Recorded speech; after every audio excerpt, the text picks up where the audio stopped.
दुनिया के पहले इंसान की तख्लीक अल्लाह ने कैसे की, कैसे एक मिट्टी के पुतले में रूह डालकर इंसान को वजूद बख्शा, जमीन से निकलने वाले चश्मों की क्या कहानी है। अल्लाह ने हजरत आदम का पुतला किस तरह की मिट्टी से बनाया। पहली बार जब रूह को मिट्टी के पुतले यानी हजरत आदम के कालिब में दाखिल होने का हुक्म मिला तो रूह ने उस कालिब में जाने से क्यों इनकार कर दिया था, और फिर आखिर में ऐसा क्या हुआ था कि रूह बआसानी मिट्टी के पुतले में दाखिल हो गई। साइंस में इंसान की पैदाइश को बंदर की नस्ल माना जाता है। कहा जाता है कि इंसान की पैदाइश बंदर से हुई थी। क्या दुनिया का पहला इंसान बंदर था? आखिर दुनिया के पहले इंसान की सूरत कैसी थी? दुनिया के पहले इंसान की पैदाइश के ताल्लुक से इस्लाम क्या कहता है? आज की इस वीडियो में हम हजरत आदम अलैहिस्सलाम का पैदाइश का कुरान और हदीस की रोशनी में मुकम्मल वाकया पेश करेंगे। आपसे गुजारिश है वीडियो आखिर तक जरूर देखें। वाकया पसंद आए तो वीडियो को लाइक करें और चैनल अभी तक सब्सक्राइब नहीं किया तो हमारे चैनल को सब्सक्राइब जरूर कर दें और बेल आइकन पर क्लिक करके इज्जत बख्शें।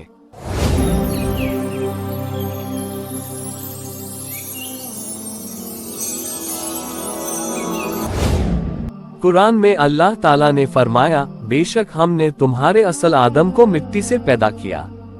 मजीद इरशाद फरमाया, याद करो उस वक्त को जब आपके रब ने फरिश्तों से कहा, बेशक मैं एक बशर कीचड़ से बनाने वाला हूँ। इस मुकाम पर बशर से मुराद ऐसा इंसान जो जाहिर चमड़े वाला होगा, उस पर भेड़ों की तरह ऊन नहीं होगी, बकरियों की तरह बाल नहीं होंगे, ऊँटों की मक्सी की तरह भी ऊन नहीं होगी, परिंदों के परों की तरह पर नहीं होंगे और फलों की तरह उस पर कोई छिलका नहीं होगा।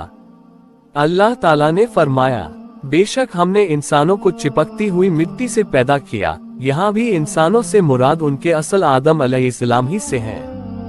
आगे अल्लाह ने फरमाया, बेशक हमने इंसान यानी आदम को स्याह, सलसाल, खुश्क मुतगैर कीचड़ से पैदा किया। सलसाल उस कीचड़ को कहते हैं जो खुश्क हो जाए, खटकाने पर उससे आवाज आए। स्याह कीचड़ को हमा कहते हैं, जिसकी बू में तगय्युर आ जाए उसे मसनून कहते हैं। इंसान यानी हजरत आदम को खुश्क बजने वाली ठीकरी की तरह के कीचड़ से पैदा किया।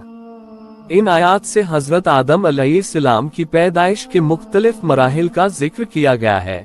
आपके जिस्म अथर के लिए पहले खुश्क मिट्टी को लाया गया, फिर उसे गूंद कर कीचड़ बनाया गया, फिर चिपकने वाली मिट्टी बनाया गया, फिर उसे उसी तरह रहने दिया गया यहाँ तक कि वह खुश्क हो गई और बजने लगी और उसकी बू में भी तगय्युर आ गया, फिर और ज्यादा रखने पर ठीकरी की तरह हो गई।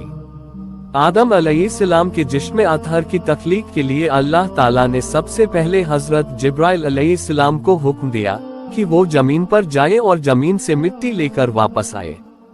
चुनांचे हजरत जिब्राइल जब जमीन पर तशरीफ लाए और जमीन से मिट्टी लेने का इरादा किया तो जमीन ने बड़ी आजिजी, इनकसारी और गिरिया वजारी से अर्ज किया कि ए अल्लाह के फरिश्ते, मेरी मिट्टी से बनने वाले शख्स ने अगर खून रिजिया की या वह जुर्म की वजह से जहन्नम में गया तो मुझे बड़ी तकलीफ होगी। जमीन की इस आजिजी को देखकर हजरत जिब्राइल वापस चले गए और अल्लाह ताला के हुजूर तमाम माजरा बयान कर दिया। फिर अल्लाह ताला ने इसी तरह हजरत इसराफील अलैहिस्सलाम को हुक्म दिया कि वो जमीन पर जाए और जमीन से मिट्टी लेकर वापस आए। चुनांचे हजरत इसराफील जब जमीन पर तशरीफ लाए तो जमीन ने हजरत इसराफील से भी रो रो कर बड़ी अजीजी के साथ मिट्टी न ले जाने की गुहार लगाई। जमीन का रोना देखकर हजरत इसराफील भी वापस चले गए। इसके बाद हजरत मिकाइल अलैहिस्सलाम के साथ भी यही मामला दरपेश आया। फिर अल्लाह ताला ने इन तमाम के बाद हजरत इज़राइल अलैहिस्सलाम को जमीन पर भेजा। जमीन पर आकर आपने जब जमीन से मिट्टी लेने का इरादा किया तो उनकी खिदमत में भी जमीन ने एक वही आजिजाना गुफ्तगू की और रो रो कर मिट्टी ले जाने से मना किया।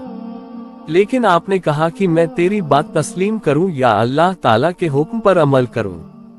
मुझे अल्लाह ताला का हुक्म है, इसलिए मुझे मिट्टी जरूर लेकर जाना है। आपने जमीन की इनकिसारी की तरफ कोई तवज्जो नहीं दी, बल्कि इरशाद बारी ताला के मुताबिक जमीन से मिट्टी लेकर रब ताला के हुजूर हाजिर हो गए। हजरत इज़राइल के इसी सख्त रवैये की वजह से अल्लाह ताला ने रूह कब्ज़ करना भी उनके सुपुर्द कर दिया। ऐसा न हो कि हजरत जिब्राइल, मिकाइल और इसराफील किसी की रूह कब्ज करने के लिए जाए तो उसके अकरबा को रोते हुए पाकर इसी तरह छोड़कर वापस न आ जाए। हजरत अबू मूसा अशरी से मरफूआ हदीस मरवी है, बेशक अल्लाह ताला ने हुक्म दिया कि तमाम जमीन से एक मुट्ठी भर मिट्टी ले आओ। उस मिट्टी में हर किस्म के जर्रात शामिल किए गए, सुर्ख रंग, सफेद रंग, स्याह रंग और उनके दरमियान रंग वाली मिट्टी ली गई। इसी तरह कुछ मिट्टी नरम जमीन से ली गई और कुछ सख्त जमीन से। ऐसे ही तैयब और खबीस मिट्टी को शामिल किया गया। जितने किस्म के रंगों वाली मिट्टी आपके जिस्म में लगाई गई, आपकी औलाद में उतने ही रंग पाए जाते हैं। इसी तरह कोई नरम और कोई सख्त दिल, कोई नेक और कोई बुरे वाले लोग पाए जाते हैं। अल्लाह ताला ने जब हजरत आदम अलैहिस्सलाम को पैदा करने का इरादा फरमाया तो जमीन को बताया कि मैं तुझसे एक मखलूक पैदा करने वाला हूँ, जो मेरे मुती होंगे उनको मैं जन्नत में दाखिल करूँगा और जो मेरे नाफरमान होंगे उनको मैं जहन्नम की आग में डाल दूंगा। ये सुनकर जमीन ने पूछा, ऐ अल्लाह, क्या मुझसे पैदा होने वाली मखलूक जहन्नम की आग में जाएगी? रब ताला ने फरमाया हाँ। तो जमीन इतना रोई कि उसके रोने से चश्मे जारी हो गए जो कयामत तक जारी रहेंगे। हजरत इज़राइल अलैहिस्सलाम ने जब हर तरह की मिट्टी जमा कर ली तो उन्हें अल्लाह ताला ने हुक्म दिया कि इस मिट्टी को सफा मरवा पहाड़ियों के दरमियान रख दो, यानी वहाँ रख दो जहाँ आज काबा शरीफ है। अल्लाह ताला ने फिर फरिश्तों को हुक्म दिया कि इस मिट्टी का मुख्तलिफ पानियों से गारा बनाया जाए। फिर उस पर 40 रोज बारिश हुई, 39 दिन तो गम व रंज का पानी बरसा और एक दिन खुशी का। इसलिए इंसान को रंज व गम ज्यादा रहते हैं और खुशी कम। फिर उसे मुख्तलिफ हवाओं से खुश्क करके खटकने वाली मिट्टी बनाकर अल्लाह ताला ने खुद अपनी कुदरते कामिला से हजरत आदम के कालिब को तैयार किया। फरिश्तों ने कभी ऐसी सूरत नहीं देखी थी। वो हैरान होकर उसके इर्द गिर्द फिरते थे और उसकी खूबसूरती पर ताज्जुब करते थे। इब्लीस को भी इसकी खबर हो चुकी थी, अभी तक वह मरदूद नहीं हुआ था। वो भी इस कालिब को देखने आया और इसके इर्द गिर्द फिर कर बोला, तुम इस पर क्या ताज्जुब करते हो? ये तो अंदर से एक खाली जिस्म है जिसमें जगह जगह सुराख है, और इसकी कमजोरी का हाल ये है कि अगर भूखा हो तो गिर पड़े और अगर खूब सैर हो जाए तो चल न सके। इस खाली कालिब से कुछ न हो सकेगा। फिर कहने लगा, हाँ, इसके सीने की बाईं तरफ एक बंद कोठरी है, ये खबर नहीं कि इसमें क्या है। शायद यही लतीफे रब्बानी की जगह हो जिसकी वजह से यह खिलाफत का हकदार हुआ है। अल्लाह ताला ने रूह को हुक्म दिया कि इस कालिब में दाखिल हो जा और तमाम हिस्सों में फैल जा। जब रूह कालिब के पास पहुंची तो जिस्म को तंग व तारीक पाया और उस अंधेरी कोठरी में जाने से रुक गई। बाज रिवायात में आता है कि फिर अल्लाह ताला ने नूरे मोहम्मद मुस्तफ़ा सल्लल्लाहु अलैहि वसल्लम से उस कालिब में रोशनी की, यानी वह नूर हजरत आदम अलैहिस्सलाम की पेशानी में अमानत रखा गया। फिर रूह हजरत आदम अलैहिस्सलाम के कालिब में दाखिल होने लगी। अब रूह आहिस्ता आहिस्ता दाखिल होने लगी। रूह अभी सर में ही पहुंची थी कि आपको छींक आई और जबान में पहुंची तो आपने अल्हम्दुलिल्लाह पढ़ा और अल्लाह तौला ने उसका जवाब दिया और अल्लाह ताला ने फरमाया, है अबू मोहम्मद, ये और अबुल बशर आप अलैहिस्सलाम की कुन्नियत है, मैंने तुम्हें अपनी हमद के लिए ही पैदा किया है। जब रूह कमर तक पहुंची तो आपने उठना चाहा लेकिन आप गिर पड़े क्योंकि रूह अभी नीचे वाले हिस्से में नहीं पहुंची थी। अल्लाह ताला ने फरमाया, इंसान जल्दबाज पैदा किया गया। फिर रूह तमाम जिस्म में फैल गई तो आपको हुक्म हुआ कि फरिश्तों को सलाम करो। आपने कहा, अस्सलामु अलैकुम। फरिश्तों ने जवाब दिया, वालेकुम अस्सलाम। अल्लाह ताला ने फरमाया, यही आपके लिए और आपकी औलाद के लिए सलाम का तरीका होगा। आपने अर्ज किया, मेरी औलाद कौन सी होगी? तो अल्लाह ताला ने आपकी तमाम औलाद को आपके सामने कर दिया। नबी करीम सल्लल्लाहु अलैहि वसल्लम फरमाते हैं, बेशक अल्लाह ताला ने आदम अलैहिस्सलाम को पैदा फरमाया, फिर उनकी पीठ पर अपना दस्ते कुदरत फेरा और आपकी औलाद को निकाल जाहिर किया। फिर फरमाया, मैंने इन सबको जन्नत के लिए पैदा किया और यह जन्नत वाले अमल करेंगे। फिर अल्लाह ताला ने अपना दस्ते कुदरत आपकी पीठ पर फेरा और आपकी बाकी औलाद को जाहिर फरमाया और रब ने कहा कि इन लोगों को मैंने जहन्नम के लिए पैदा किया है, ये जहन्नमियों वाले अमल करेंगे। आदम अलैहिस्सलाम की तख्लीक से पहले ही अल्लाह ताला ने फरिश्तों को हुक्म दे रखा था कि तुम्हें मेरे खलीफा के सामने सजदा करना है। आदम अलैहिस्सलाम की तख्लीक के बाद फरिश्तों ने हजरत आदम को सजदा किया। अल्लाह ने दुनिया की तमाम चीजों को पेश करके फरिश्तों से उनके नाम पूछे। जब फरिश्तों ने अपनी आजिज़ी का इजहार कर दिया तो फिर अल्लाह ने हजरत आदम अलैहिस्सलाम से सबके नाम पूछे। आपने तमाम चीजों के नाम बता दिए। इरशाद बारी ताला है, और याद करो जब हमने फरिश्तों को कहा आदम को सजदा करो, सब ने सजदा किया सिवाय शैतान के। उसने इनकार किया और तकब्बुर किया और वह काफिर हो गया। फरिश्तों को सजदाए ताजीमी का हुक्म दिया गया, जैसे हजरत यूसुफ अलैहिस्सलाम के सामने आपके भाइयों ने ताजीमन सजदा किया। हमारे नबी करीम सल्लल्लाहु अलैहि वसल्लम की शरीयत में सजदाए ताजीमी हराम करार दिया गया। इबादत की गर्ज से सजदा सिवाय अल्लाह ताला के किसी शरीयत में जायज नहीं रहा। अल्लामा आलूसी रहमतुल्लाही अलैहि फरमाते हैं, ताहम फिर भी सबसे पहले सजदा हजरत जिब्राइल ने किया था, फिर मिकाइल, फिर इसराफील, फिर इज़राइल ने किया, फिर तमाम फरिश्तों ने। इसलिए हजरत जिब्राइल अलैहिस्सलाम को सबसे बड़ा दर्जा अता किया गया, यानी अंबियाए किराम अलैहिस्सलाम की खिदमत में उनके पास वही भेजना, कुरान लाने का अजीम काम उनके सुपुर्द हुआ। बाज हजरात ने कहा कि सबसे पहले सजदा हजरत इसराफील अलैहिस्सलाम ने किया, इसलिए उनकी पेशानी पर सारा कुरान लिख दिया गया।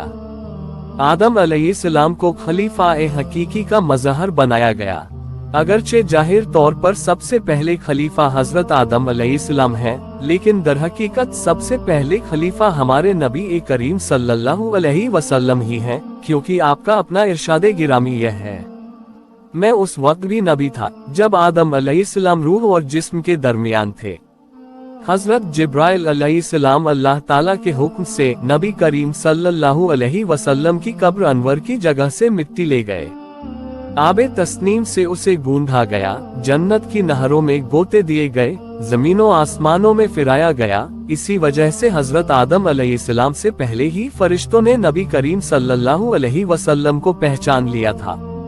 फिर उस मिट्टी को आदम अलैहिस्सलाम के जिस्म से मिला दिया गया और नूरे मुहम्मदी सल्लल्लाहु अलैहि वसल्लम से आदम अलैहिस्सलाम की पेशानी को चमकाया गया। वही नूरे मुहम्मदी दरअसल फरिश्तों से सजदा कराने का सबब बना था। इमाम राजी ने तफसीर कबीर में फरमाया, बेशक फरिश्तों को आदम अलैहिस्सलाम को सजदा करने का हुक्म इसलिए दिया गया कि आपकी पेशानी में मोहम्मद सल्लल्लाहु अलैहि वसल्लम का नूर रखा गया था। अल्लामा आलूसी रहमतुल्लाह अलैहि फरमाते हैं, यानी दरहकीकत हुजूर सल्लल्लाहु अलैहि वसल्लम ही अल्लाह की मखलूक में अल्लाह ताला के खलीफे आजम हैं, और जमीनों और बुलंद आसमानों में सबसे मुकद्दम इमाम हुजूर ही हैं। अगरचे हुजूर अलैहिस्सलाम न होते तो न आदम अलैहिस्सलाम पैदा होते, न उनके अलावा कोई और चीज। फरिश्तों की तादाद को सिर्फ अल्लाह ताला ही जानता है, या नबी करीम सल्लल्लाहु अलैहि वसल्लम को तमाम जमीनों आसमानों का इल्म दिया गया तो आप जानते हैं, लेकिन आपने भी कभी तादाद को जिक्र नहीं फरमाया। अलबत्ता अल्लामा राजी रहमतुल्लाही अलैहि ने इस तरह जिक्र फरमाया कि फरिश्तों की तादाद बहुत ज्यादा है, क्योंकि नबी करीम सल्लल्लाहु अलैहि वसल्लम ने फरमाया, आसमान में चरचराहट पैदा हुई और हक भी यही है कि उनमें चरचराहट पाई जाए, क्योंकि आसमानों में एक कदम की जगह भी नहीं कि वहाँ कोई फरिश्ता सजदा या रुकू न कर रहा हो। तमाम इंसान, जिन, हैवानात, परिंदे, आबी जानवर सिर्फ रूए जमीन के मकीन फरिश्तों का 10वां हिस्सा है। फिर यह भी उन तमाम के साथ मिलाकर पहले आसमान के फरिश्तों का 10वां हिस्सा है। फिर यही सिलसिला 7 आसमानों तक, फिर अर्श के पर्दों के साथ, और हामिलीने अर्श फरिश्तों की तादाद के मुकाबले में यह ऐसे हैं जैसे समुद्र के मुकाबिल एक कतरा हो। इब्लीस की असलियत क्या है? कुछ हजरात इस तरफ है कि इब्लीस फरिश्तों से अलग है, क्योंकि फरिश्ते नूर से पैदा किए गए हैं और ये आग से। अल्लाह ताला ने फरमाया, इब्लीस जिन्नों से था, उसने अपने रब के हुक्म की नाफरमानी की। सवाल ये होता है कि उसे सजदा का हुक्म क्यों था?